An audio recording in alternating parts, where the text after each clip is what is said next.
Dr. Frank Morales in the dark jacket. In an email to Waters, Morales claimed, "We have treated well over 1,000 patients without any side effects other than positive results, which range from minimal to miraculous. But we have found that Morales is improvising stem cell procedures for profit with no scientific basis." Morales is an American citizen living in Texas with a Mexican medical license. We got the credentials he submitted to one Monterey hospital and found that the medical degree came from a Caribbean school that was later shut down for selling diplomas. Morales dropped out of residency training in Texas. Morales and Stowe took our patients on a tour of the hospital where Morales was already doing stem cell procedures. He explained the techniques he uses.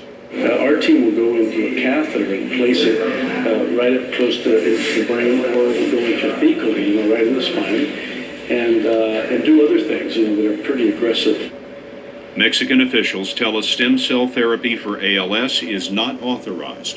The hospital says it didn't know Morales was using stem cells and wouldn't have allowed it. So we can just go right in and, okay, you got your stem cells right out of here. We found one of Morales's former patients, Muna Erickson, in Michigan. She has multiple sclerosis for which there is no cure. What exactly did Morales tell you about what you could expect?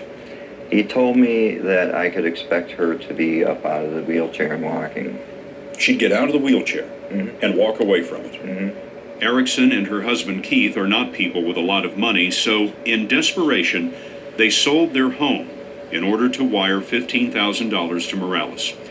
The Ericksons say they arrived in a rundown Mexican clinic for a scheduled spinal injection of stem cells, but Morales gave her a stem cell IV instead. So he ended up coming in and hanging an IV off the tip of her thumb that was barely viable.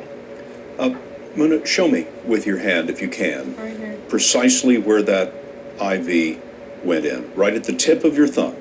Yes. What did you think? I thought about taking my wife and taking her home, but she was so set on getting these stem cells. I think she would have had a complete mental breakdown had I just boarded her back on the plane. Muna, did you get somewhat better? No. I got worse. Back in Monterey, Mexico, Morales and Stowe came to a hotel room where they met patients Michael Martin and Steve Waters. They were expecting to see another down payment, $35,000 in cash. But that is not what came through the door. Mr. Stowe, Mr. Morales, I'm Scott Pelley. I'm with 60 Minutes. What happened next? In a moment.